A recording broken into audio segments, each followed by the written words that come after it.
Welcome to Chudiwal physics classes. आज का topic है डायमेंशंस ऑफ फिजिकल क्वांटिटीज। सबसे पहले आप मेरे चैनल को सब्सक्राइब करें। अब देखेंगे डायमेंशंस क्या होता है। ये जो टॉपिक है 2.1 एनसीईआरटी की बुक को उल्टा ले, उसमें आपको मिलेगा 2.8। देखना है डायमेंशंस ऑफ फिजिकल क्वांटिटीज होती क्या है।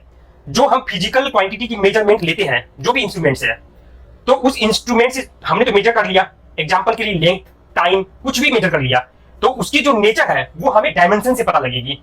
कैसे नेचर कैसे पता लगेगी? एग्जांपल के लिए आप जो बेस क्वांटिटीज है और fundamental quantities, they are the two type of physical quantities. एक तो कहते हैं फंडामेंटल, जिसको बेस भी कहते हैं, बेस और फंडामेंटल फिजिकल क्वांटिटीज। एक होते हैं डिराइव्ड फिजिकल क्वांटिटीज। फंडामेंटल में क्या हो गया कि कुछ ऐसे फिजिकल क्वांटिटीज है जो इंडिपेंडेंट है, मींस वो एक तरह से देखा जाए कुछ साइंटिस्ट ने मिलकर 7 ऐसे क्वांटिटीज को कैटेगराइज किया जो किसी पर डिपेंडेंट नहीं थे। वो 7 थे और बाद बाकी जितने भी फिजिकल क्वांटिटीज देखा उन्होंने, साइंटिस्ट ने, वो ये देखा कि ये जो 7 फिजिकल क्वांटिटीज है, इन पर ही वो डिपेंडेंट है। जितने भी, एक तो होता है फंडामेंटल या बेस क्वांटिटी, फिजिकल क्वांटिटी। एक तो फंडामेंटल रहा, यानी जैसे length, time, mass, luminous intensity, current, amount of substance and temperature, that all are fundamental और बेस क्वांटिटीज। उसके बाद कुछ फिजिकल क्वांटिटीज, इसके अलावा जितने भी फिजिकल क्वांटिटीज आ रहे हैं 7 के अलावा, और इसमें 2 और इंक्लूड है, प्लेन एंगल और solid angle. Plane angle and solid angle. Plane angle को रेडियन में, सॉलिड एंगल को स्टेरेडियन में मेजर करते हैं। तो ये जो 7 फिजिकल क्वांटिटीज है, ये तो फंडामेंटल हो गए। बाद बाकी सारे डेराइव्ड, उसको कहते हैं डेराइव्ड। तो ये देखा गया डेराइव्ड फिजिकल क्वांटिटीज या डेराइव्ड यूनिट। ये फिजिकल क्वांटिटी को मेजर करने के लिए ही हमने क्या किया, यूनिट निकाला, और हमने ये बोला ये रेफरेंस रहेगा, इससे आपको मेजर करना है, that is called derived unit. तो फंडामेंटल यूनिट तो 7 हो गए, और बाद बाकी जितने हुए इन 7 पर ही डिपेंडेंट थे वो। एग्जांपल के लिए velocity, that is derived unit. Velocity को मेजर करने के लिए लेंथ पर यूनिट टाइम चाहिए, तो लेंथ भी फंडामेंटल, टाइम भी फंडामेंटल। ओके, तो ये जो डायमेंशंस है, तो बेस क्वांटिटी जो भी है, बेस और फिजिकल क्वांटिटी जो है, वो देखा जाए तो सिर्फ 7 है। It means that base quantity या फंडामेंटल क्वांटिटी जो फिजिकल क्वांटिटी, उसकी 7 डायमेंशन हो गई। जैसे एग्जांपल के लिए 2 डायमेंशन, 3 डायमेंशन, जैसे आप किसी इस व्हाइट बोर्ड पर मैं लिख रहा हूं ए बी सी या कुछ भी बना रहा हूं या पिक्चर, तो ये क्या हो गया, 2 डायमेंशन। यहां पर एक तरह से देखा जाए 2 ही लेंथ मेजर है, एक हाइट बोल दे, एक विड्थ बोल दे।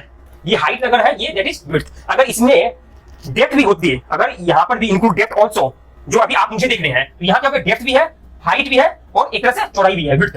तो यहाँ पर 3D में आप मुझे देख रहे हैं, लेकिन व्हाइट बोर्ड पर कुछ भी लिखा हुआ वो 2D में लिखेगा। तो ये 2 डायमेंशन, ये 3 dimension, likewise it is 7 dimension. अगर डायमेंशन की बात की जाए तो जो फंडामेंटल और बेस क्वांटिटी है, उसकी डायमेंशन 7 हो गई, 7। ये 7 डायमेंशन, आप इसको ऐसे समझें। इसकी जो डायमेंशन होगी फंडामेंटल फिजिकल क्वांटिटी, इसकी जो डायमेंशन होगी ये 7 कैसे 1 2 3 4 5 6 7, ये इसकी डायमेंशन हो गई। अब अगर आपको डेराइव्ड, लाइकवाइज जैसे ये फंडामेंटल की 7 डायमेंशन, अब अगर आपको डेराइव्ड फिजिकल क्वांटिटी को लिखनी हो, तो ये इसी पर तो डिपेंडेंट है, इसी पर डिपेंडेंट है। हाँ, ये हो सकता है कि इसमें कुछ ना कुछ पावर होगी। एग्जांपल के लिए फॉर एक्सेलरेशन, एक्सेलरेशन क्या होता है, what do mean by acceleration, length पर यूनिट टाइम स्क्वायर, तो length divided by time square, length और टाइम -2। तो यहां पर डायमेंशन में देखा जाए तो लेंथ भी आ गई एक। अगर इसको अगर लेंथ, मास, टाइम, कैंडेला, ल्यूमिनस इंटेंसिटी को, यहां पर टाइम हो गया, टेंपरेचर इज केल्विन, यहां पर अमाउंट ऑफ सब्सटेंस मोल, और थर्मोडायनेमिक्स टेंपरेचर को दे दिया मैंने केल्विन। एक और छूट रहा है, L length, mass, time, amount of substance, current, electricity, कहीं पर एम्पियर। हाँ, एम्पियर। ये तो हो गए फंडामेंटल के लिए डायमेंशन। अगर एक्सेलरेशन की बात की जाए, जो डेराइव्ड फिजिकल क्वांटिटी है, तो इसकी डायमेंशन 3 निकली। 3 कैसे, लेंथ की 1 डायमेंशन हो जाएगी और टाइम की 2 डायमेंशन है। तो यहां पर जो भी आपको देखना है डायमेंशन के बारे में आप लिख सकते हैं। इतनी बात क्लियर, डायमेंशन के बारे में आप लिख सकते हैं।